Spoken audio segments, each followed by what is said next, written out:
Yo YouTube, welcome back to the series called What the Hell are Organic Chemistry? This is my series where I help people who are struggling with organic chemistry. My name is Zeanium, and today we're gonna dive into what the hell are acid-base reactions.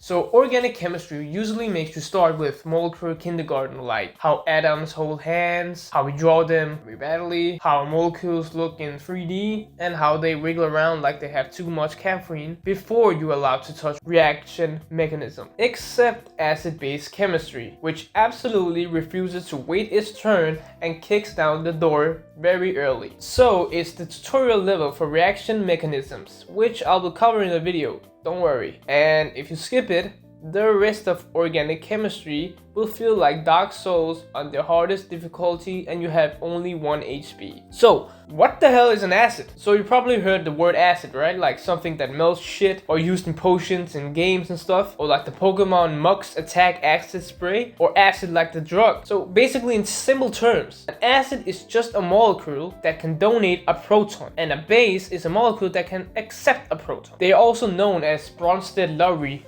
acid and base. So once the acid donates the proton, it becomes the conjugated base. So basically the same molecule, but now negative and stressed. Think of it as like it's lending someone a hoodie. Once it does, what's left is just standing there with a negative charge and thinking, can I have it back? And how the hell do we know that an acid is strong? So whether an acid is strong or weak comes down to one simple question. Is that negative charge on the conjugated base chill, which is stable, or having a full mental breakdown, which is unstable? So if it's stable, then it's a strong acid. If it's unstable, then it's a weak acid. Simple. Okay, so let's take an example with hydrochloric acid, HCl, and hydrofluoric acid, HF. So at first glance, this makes zero sense because fluorine is more electronegative, which means that it has more electrons than chlorine. So your brain goes, HF should be a stronger acid, right? Absolutely wrong. So if we look at the conjugated bases right here, and like I said, acid strength depends on conjugate base stability. So now we ask, which is more stable, Cl-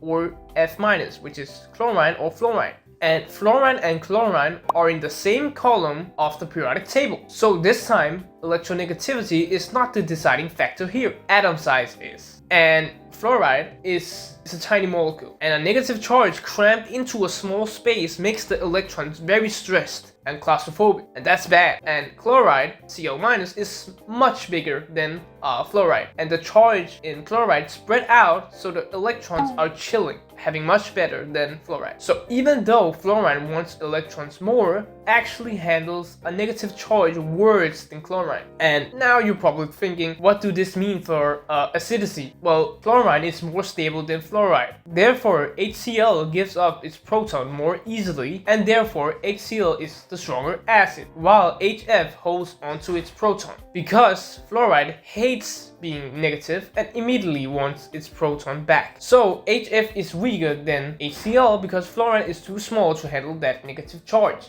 And by the way, unstable charges are very reactive, just like nitroglycerin, which are used in dynamite. It's a very unstable molecule. And like I said in my formal charges video, if you haven't watched it, I'll suggest you gonna watch that first before coming on here. That a negative charge means that the atom has extra electrons. And extra electrons mean extra repulsion. And extra repulsion means higher energy. So molecules try to lower that energy by spreading the charge out, or putting it on atoms that like electrons, or pulling it closer to the nucleus. So basically, in paper, higher energy equals bad and low energy is good. And chemistry always moves toward lower energy, always. So if a conjugate base is stable, it doesn't panic and grab the proton back. If it's unstable, then it chases the proton. If it's unstable, then it chases the proton like it's the last Pringle chip. And that is why acid-base chemistry is taught so early, because reactions are basically just charges interacting. Alright, you're probably wondering, like, this guy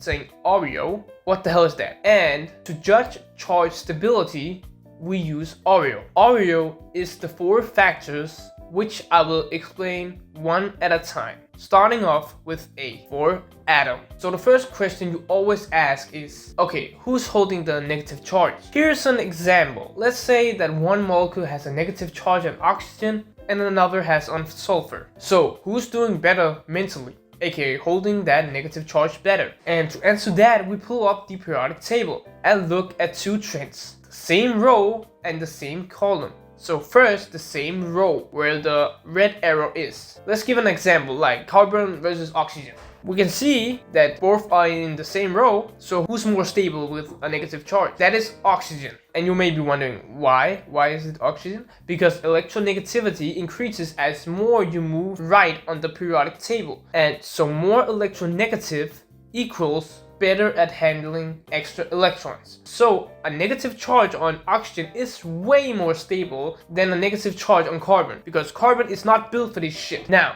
let's go to the same column. Let's say, for example, fluoride versus iodide. We can see that fluoride is more electronegative. But plot twist, that's not what matters here this time. What matters is size. Size matters this time. Iodine is huge and fluoride is tiny, like I said previously. And a negative charge on iodine gets spread out over a big atom, so the charge gets very comfy and relaxed. A negative charge on fluoride, same charge but way smaller space. So that charge is stressed and claustrophobic, which is bad. So even though fluoride is more electronegative, iodide is more stable than fluoride. And that means HI, hydroiodic acid, is stronger acid than hydrofluoric acid, because iodine can handle that negative charge better than fluoride. So the hydrogen gets kicked out more easily. And here's a rule you need to remember.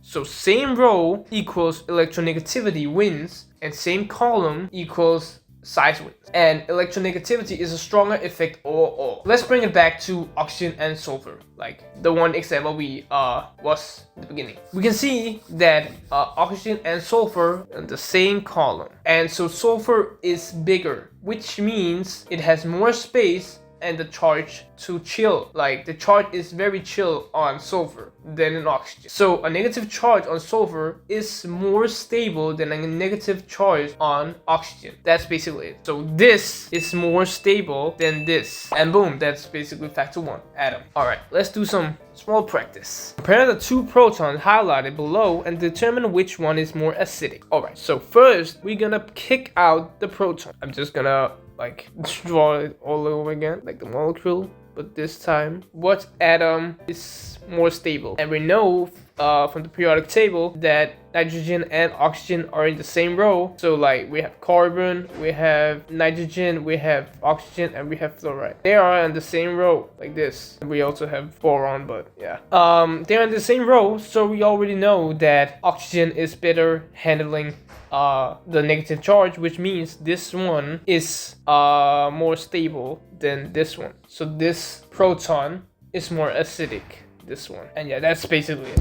So we use factor one, atom. Alright, so let's do another practice now that we gonna test the Oreo thing for atom. So which proton do you think that is more acidic? I'm gonna give you like 2 seconds. Like pause the video and think. Alright, you're probably on pause now, but so let's kick out both protons and see what is acidic. Now my drawing skills are very bad. And again, I'm not an artist. Well, I was an artist before, but I'm just like a retired artist now. So this goes here. Yep, like this, right? Yeah, just gotta make it out here. And then they both have a negative charge. This carbon has a negative charge and this oxygen has a negative charge. All right, so we're gonna use the factor 1A, atom. Which one is more stable at handling the negative charge? Again, the periodic table is carbon and oxygen are in the same row of the periodic table. CNOF, like Knopf, Knopf, if you want to remember that really quickly.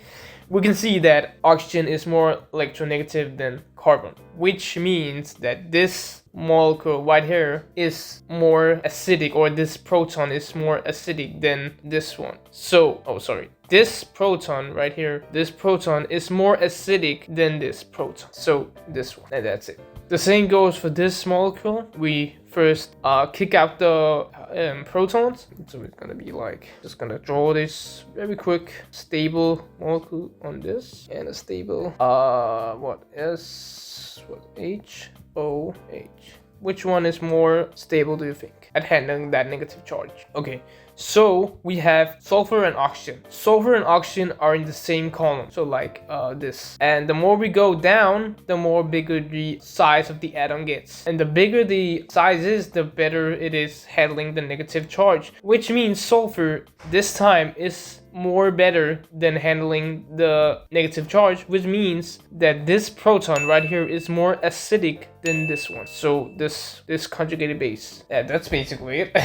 Alright, factor 2, resonance. Okay, pause the video. If you don't know what resonance is, I recommend you highly to watch my video about resonance. It's a long ass video, but resonance is like that one character that shows up in every sequel. You cannot escape it. And I told you in the previous video that resonance will show up everywhere in organic chemistry. And look, it's here again, like a jump scare. So let's compare those two acids right here. We're gonna kick out both of the protons, that we always do. We're gonna draw it very quickly, like this. This have a negative charge, this have a negative charge. Boom. This is the both conjugated bases. And both leave behind a negative charge on oxygen. And we see that the same atom is holding that negative charge. So factor 1 atom, we can't use it here because both atoms are the same holding that charge. So it's absolutely useless here. This time, we're gonna use factor 2, resonance, which is R. And one of these negative charges gets resonance stabilization and the other is alone. And remember, resonance does not mean that the molecule is flipping back and forth between drawings. There's only one molecule. All drawings just suck at showing reality. So in real life, that negative charge is spread out over multiple atoms at the same time, not just stuck in one spot. So you can think of it like holding a hot potato. So if all the heat is in one potato, like in one hand, then it will feel like pain, right? Like this one. All the heat is on this oxygen because it doesn't have resonance, which is bad. But if you start to switch the hot potato with your hands, like back and forth, it's certainly manageable, like this one. And it's basically the same idea here. So a charge spread out over multiple atoms is called delocalized. And a delocalized charge is chill and stable. And a localized charge are stressed and unstable. So this is why exactly a carboxylic are acidic. Not because they're dramatic, but because their conjugate bases are stabilized by resonance. So let me draw it for you so you can see what I mean. So this is a carboxylic acid. So we're gonna draw the resonance for this sweet molecule. So it's gonna be like this. Negative charge, which means if you watch my previous video, it has 3 lone pairs. Boom. And this one has 2, right? So we're gonna draw the resonance structure. So this goes here and this goes on top of the oxygen, which just becomes this this hybrid. That is the resonance structure. And so the more resonance a compound have, the more stability. Remember that. But not all atoms are created equal. So spreading a charge over 4 atoms is better than 2.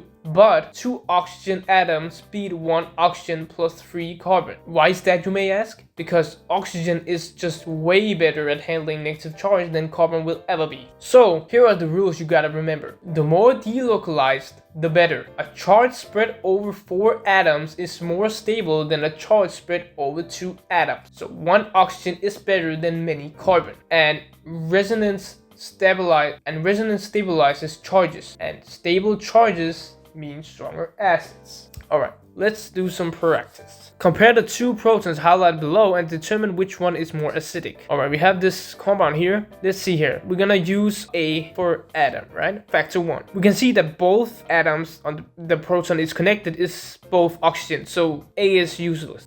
In this scenario. So we're gonna use our resonance. Okay, so we can see that this this proton is more close. So we're gonna kick out the proton to get our conjugated bases. So let me draw it real quick. This has a negative charge, and if I can draw it correctly. Yeah, okay, so I can't even, there we go. All right, so we can see that this oxygen is too far away for the double bond to do resonance. There is no resonance in that structure because the lone pairs like wooden connector resonance. Like you can't do this, then there's no way to like complete the resonance. There's no resonance in that structure basically because it's too far away. This on the other hand reminds us with the carboxylic acid, right? So it's basically like this. Draw the lone pairs, and then this goes up there, this goes up there. I forgot the lone pairs drawn on here, and then it's gonna be like, so it's gonna be like this resonance structure. So that means that this proton is more acidic than this proton, so this proton wins, and this conjugate base is more acidic than this. Like I said, the more resonance, the better, the more stable the negative charge will be. So this has 0 resonance. Oh my god, well, this has 0 resonance, and this has 1 resonance. So this one is better. All right, so factor 3, induction. So we do the usual move. We're gonna kick out the protons. Actually, let me do this. Maybe this is more quicker. There we go. We kick out the protons, boom, and we look at the conjugate bases. So factor 1, atom, useless. Both negative charges are on oxygen. Factor 2, resonance, also useless. Both has resonance spreading the charge over to oxygen. So yeah, I don't need to draw it. You can probably see it since it's kind of the same molecule. So the lone pair goes on there and this goes on there, and like they both have the same amount of resonance. So resonance is not like it's useless here basically. So now we unlock factor 3, induction. And the only real difference between these molecules are that chlorine atoms just standing there menacingly. So what are they doing? Well, they are basically stealing electron density like small thieves, because chlorine is electronegative. So quick reminder, electronegativity is how badly atom wants electrons and how good it is handling them. So when two atoms are bonded like carbon and oxygen, the more electronegative one pulls the shared electron closer. Oxygen pulls and carbon gets left slightly positive. And we show this like this right here. Oops, this right here. So with delta, like delta minus or delta plus. And this electron pulling effect is called induction. Now, back to chlorine. Those chlorine atoms yank the electron density away from the carbon they're attached to, making that carbon electron poor. And that carbon starts pulling electron density away from the nearby negative charge, which sounds bad but actually helps. Why, you may ask? Because it spreads out the negative charge even more. And that means less crowded and more stable. So molecules with electron withdrawing groups like chlorine do a better job stabilizing that negative charge and better stabilize. And we know that better stabilization is a stronger acid. Okay, so one last rule before we move on. Induction is shortering. It drops off fast but distant. So close chlorine, big effect, and far away is not that much effect. So in short, induction is basically nearby electronegative atoms that quietly steals electrons and calm down negative charges, making acid stronger. You can think of induction like I want your electrons basically.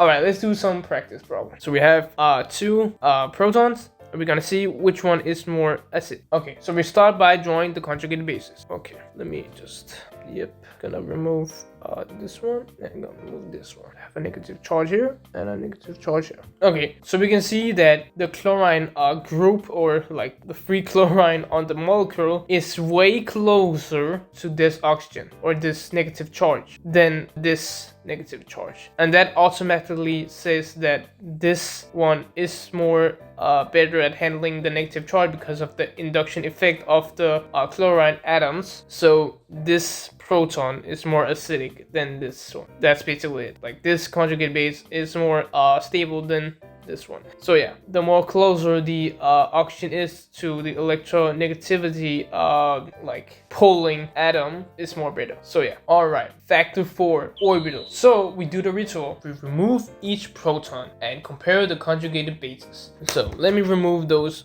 proton right here. There we go. Just gonna do a little small. So just there we go. Alright, I'm gonna leave this proton and I'm gonna leave this proton. Alright, so this have a negative charge and this have a negative charge. Okay, so factor 1, atom, useless. Both charges are on carbon, so atom doesn't work here in this case. Factor 2, resonance, also no resonance, nothing to delocalize. So there's no resonance available. And factor 3, induction, also nope. There's no nearby electronegative atoms. So what's left? Factor 4 orbitals. Yep, so where the electrons are sitting matters. So basically, a carbon can be a sp3, sp2, or sp, and they all look kind of similar, but they're not the same size, because an sp orbital is smaller and tighter, like you can see right here. It hugs the nucleus like it's clingy, so when a lone pair lives in a sp orbital, it's held closer to a nucleus, which stabilizes that negative charge. And a sp2 orbital is bigger, less tight, less stable, as you can see here. And a sp3 orbital is the biggest, very spread out, as you can see right here. So here's the rule. A negative charge on sp carbon is more stable than a sp3 or 2 carbon. Let me try that. So here's the rule. A negative charge on sp carbon is more stable than on sp2 carbon, which is more stable than on a sp3 carbon. And identifying them is very easy, like you can see here. If you see a triple bond, it's a sp.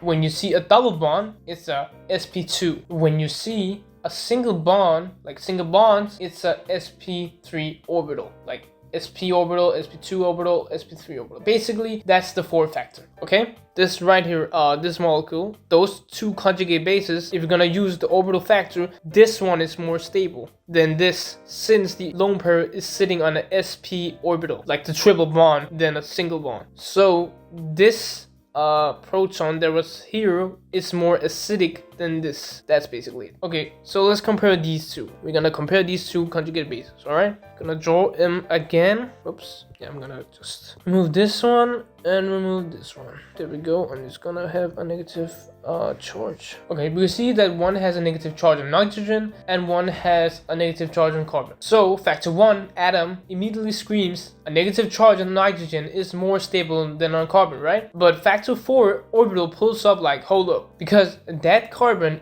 is sp hybridized, like it has a triple bond, and that nitrogen is sp3 hybridized. And like I said before, an sp orbital is way tighter and way close to the nucleus, like as you can see here, and way better at stabilizing that negative charge. So in this rare case, factor 4 beats factor 1, so orbital beats atom, meaning that the negative charge on the sp carbon is actually more stable than the negative charge on sp3 nitrogen. That is why NH2- is strong enough to deprotonate a triple bond. So yeah, orbitals, that's factor 4. So in summary, we have atom. So what atom is the charge on? Remember the difference between comparing atoms with the same row and comparing atoms in the same column. And same row, electronegativity wins, same column, size wins. This factor usually runs the show. And resonance. Are there any resonant effects making one conjugate base more stable than the others? If the charge can be spread out, it's more happier. So more delocalization equals more stability. Induction. Are there any inductive effects like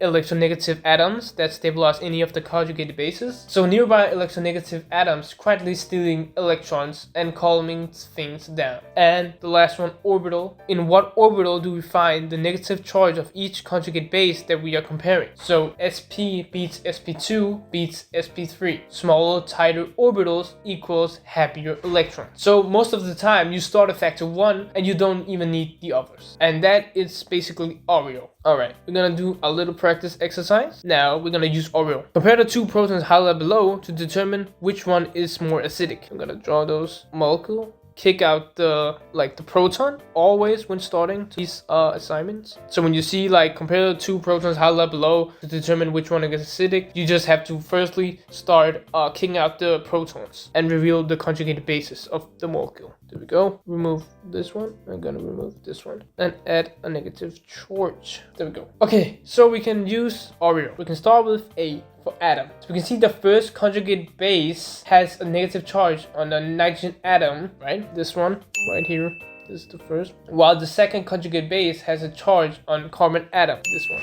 And based on this factor alone, we can predict that the first conjugate base should be more stable, this one, because of the atom, because nitrogen is more electronegative than carbon, right? So now we're gonna move on to resonance. So we can see neither of those conjugate bases is stabilized by resonance, so R is useless here. Induction. Neither of the conjugate base is stabilized by induction, so this is also very useless. So we have orbital. The first conjugate base, this one, has a sp3 hybridized atom, while the second conjugate base, this one, has a negative charge on sp hybridized atom. So based on this factor alone, we can predict that the second conjugate base should be more stable. So this one. And we have a competition between the first factor, atom, and the fourth factor, orbital. So in general, the first factor takes over the fourth factor, but this is the one exception that we saw. So in this case, the fourth factor is the dominating factor because a negative charge on the sp hybridized carbon atom is more stable than a negative charge on the sp3 hybridized nitrogen atom. So this proton is more acidic than this proton. So this conjugate base wins. So other factors. So let's compare two familiar acids, ethanol and tert-butanol. And to figure out which one is more acidic, we do what we always do. So we remove the proton and compare the conjugate bases, right? Just like we did right here. And now here's the weird part. If you apply Oreo perfectly, you predict these conjugate bases should be quite equally stable. But reality says ethoxide is more stable than tert-butoxide. So what's missing? The environment, basically. Like the solvent, the solvating effect. Solvent molecules surround ions, which help stabilize them by interacting with their charges. So more interactions means more stability. We can see that ethoxide is small and easy for solvent molecules to cuddle. Tert-butoxide, on the other hand, absolutely massive. So bulky that it's never missed its full season. So solvent molecules can get close to cuddle. And so fewer interactions is less stabilization. So even though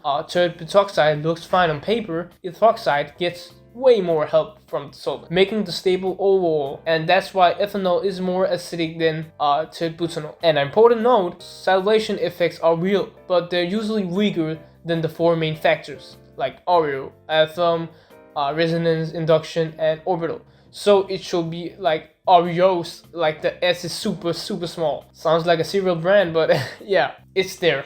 Alright, let's do some practice exercise. For each of the following compounds, two protons have been highlighted. In each case, determine which of the two protons is more acidic. So, we're gonna do our stuff. We're gonna kick out the two protons. So I'm gonna draw this molecule again, like this. I'm gonna do it like, I don't think it's gonna be a lot of space.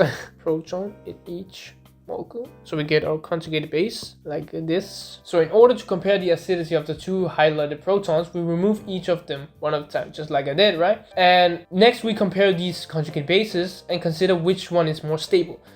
So conjugate base 1 is stabilized by the induction effects because it has a fluorine atoms stuck in there. And while conjugate base 2 is stabilized by resonance. Right here, you probably remember this structure, right? And in general, resonance is a stronger effect than induction. So R has a priority over I in Oreo. So we can conclude that conjugate base is more stable. Therefore, this proton right here is more acidic than this proton. That's it. And this is more stable conjugate base than this one. That's basically it. So yeah, we're gonna do this next one. Probably quite easy now that you can realize the pattern. We're gonna draw the conjugate bases by kicking out the proton. So we're gonna kick this out and we're gonna kick this out, and it will have a negative charge. So we're gonna use Oreo again. A for atom. We can see that the negative charge is on carbon, this molecule, and we can see that the negative charge is on oxygen, this molecule. And basically, when you look at the periodic table, let me spell that out here. The electronegativity goes on the right, which means that oxygen is more electronegative than carbon, which means this proton is more acidic than this proton, basically. So this proton wins, and that means that this conjugate base is better and more acidic. So we're gonna do this again, a quick. For each of the following compound, two protons have been highlighted. In each case, determine blah blah blah. Okay, we get it. We have a compound right here. I forgot to copy it. There we go. Hopefully it makes sense now, like the pattern you have. I'm gonna remove this, and I'm gonna remove this one. So basically, in short term, we can see that this proton is on a, like if we use Oreo A, we can see this one is on a carbon atom and this one is a nitrogen atom, right? So that means that nitrogen is more better than carbon, right? Not in this case again. So Oreo resonance, well, there is no resonance there, neither is there resonance there.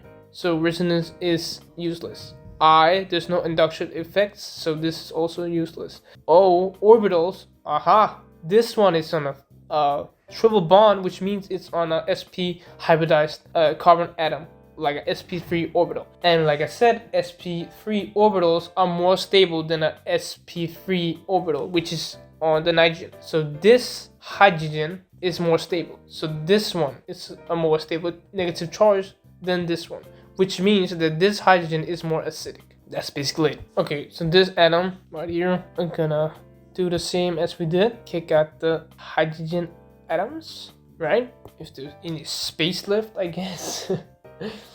Okay, so we're gonna kick out this and kick out this. Okay, and we already see that they both are on a carbon atom. So we're gonna compare these conjugate bases and consider which one is more stable, right? So we can see that both conjugate bases are stabilized by resonance because we cannot use A this time. Both negative charges are on carbon, so A is useless. Or resonance. We can use the resonance because there's resonance in both structures. So it's gonna be like, if I can draw this, there's a bond going over here and the negative charge goes over here, right? Yeah, there's one resonance and this one hops here and this one hops here, right? And in contrast, the second conjugate base has a negative charge spread over two carbon atoms, right? And nitrogen is more electronegative than carbon, so conjugate base is more stable than conjugate base 2, this one. Therefore, we can conclude that the highlighted proton shown here is more acidic than this one right here. A lot of practice again. Alright, we're gonna do this practice problem. For each of the compounds below, predict which is more acidic. So we start with HI and HBr, and in order to compare the acidity of HI and HBr, we deprotonate each of them. So it's gonna be like this. And we know that the conjugate base, that iodide, is more stable because it's larger than bromide, and therefore HI is stronger than HBr. We can also see that in the periodic table, if I remember correctly, F, C, L, B, R, and I. That I is more down below. So I is more bigger than Br. So this one is more acidic. Okay. So we're gonna do this one.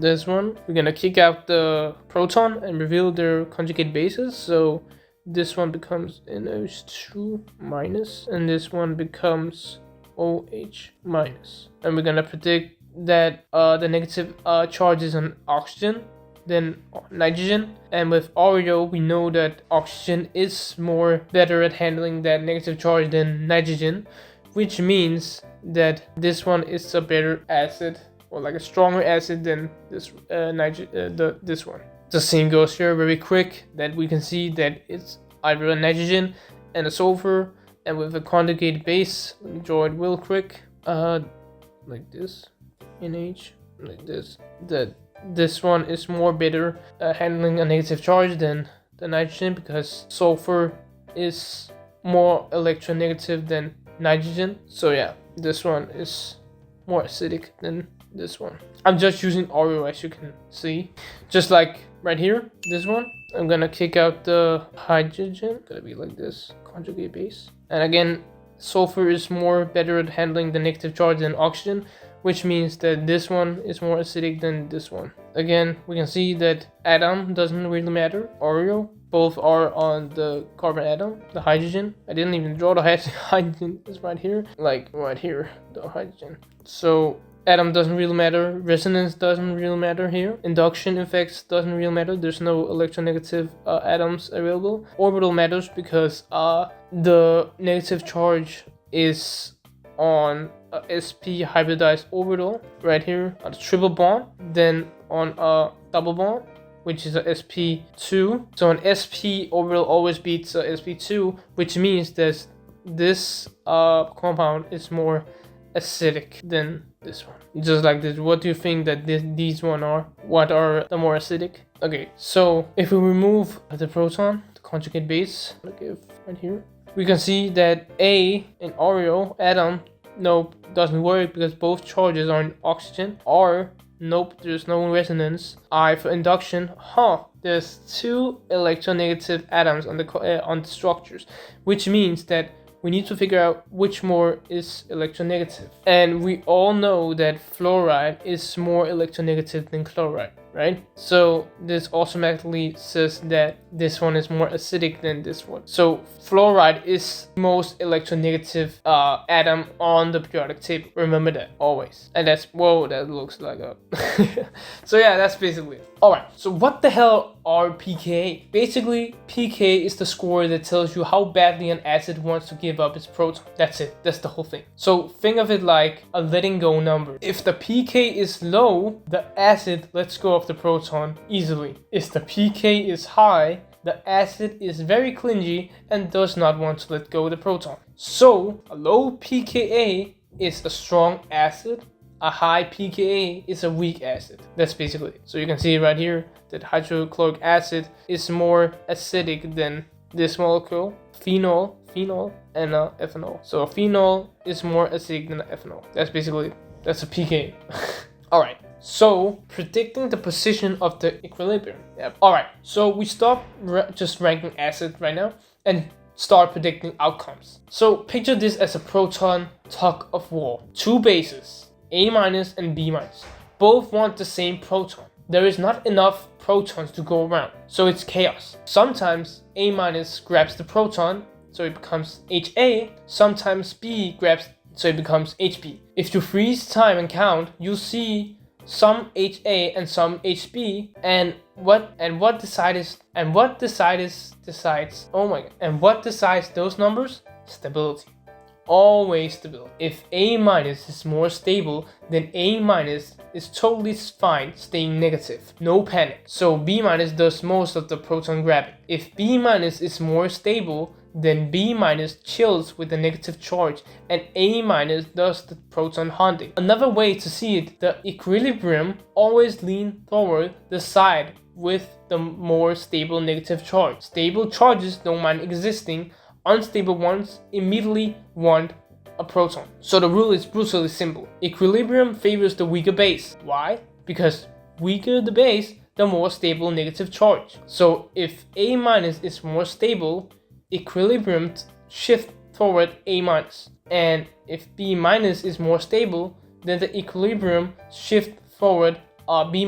That's basically it. Let me show you on a practice problem. So predict the position of the equilibrium for the following reaction. So we look at both sides of the equilibrium and compare the negative charge on either side. Then we ask which one is more stable. So we use the 4 factors that we learned, Oreo. So we're gonna use Oreo, atom. For A, we can see the negative charge on the left is on the oxygen, and the negative charge is on sulfur. Now you know that a negative charge is more stable on the sulfur atom because sulfur is larger than oxygen. And we have R, resonance, so neither one is resonance stabilized. We have I, induction effects. There's no neither of the structure exhibits induction effects, so this factor is useless.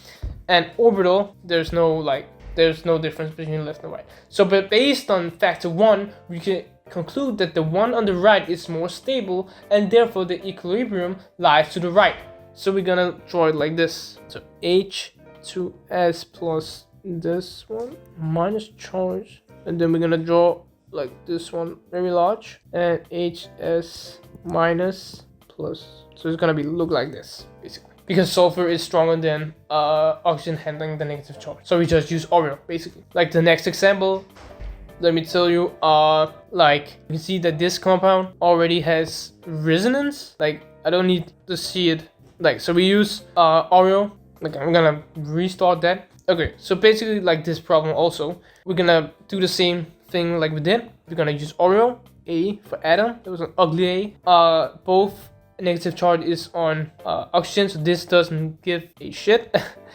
R, this atom doesn't have resonance, but this one does. And you probably remember the resonance structure of this one. Let me draw it real quick. So it so the arrows just basically go like this and this. Yeah, that's the resonance structure. And since this compound has resonance structure, it's more stronger and since this structure has a resonance structure, it's more better at handling that negative charge, which means that the equilibrium will be more on the left side. So the equilibrium is more on the left side. Yeah, there we go.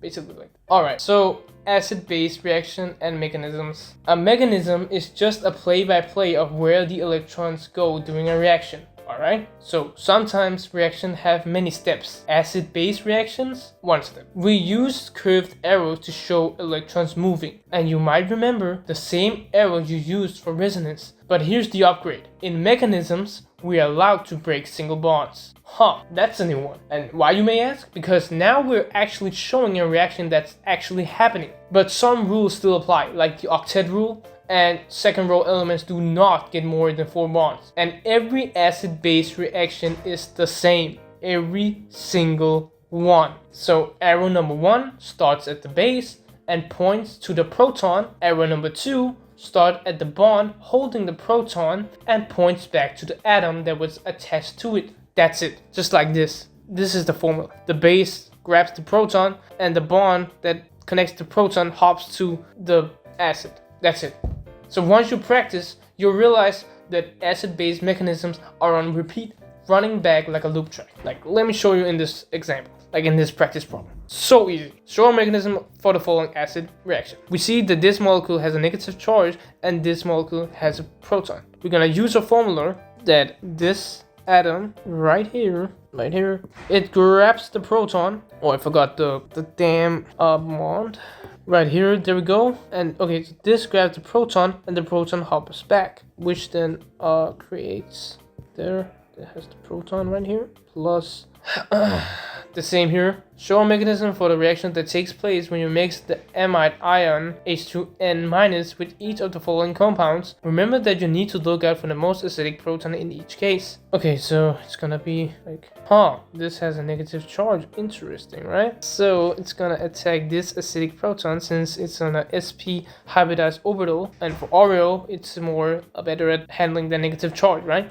So this and this hops here, which just gets gotta draw this all over again, like H3N basically. And the same goes from here. Oreo, acidic proton, since it's on a oxygen atom, then the proton right here. So it's gonna be like this acid-base reaction. It gets a proton, it hops back. That's it. That's basically it. So the molecule will be like this, and with a negative charge also.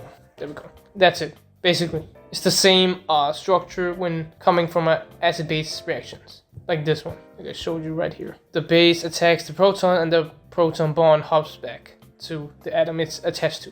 So yeah, that's everything about acid-base reactions. Hopefully it made sense to you easily and get you into that sweet pattern, and like the warm-up before the reaction mechanisms, that's like covers the whole course, like 90% of it.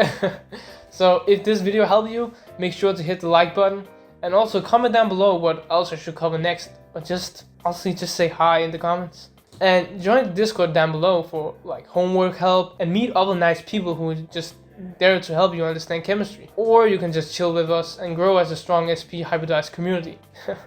Until then, eat well and stay hydrated.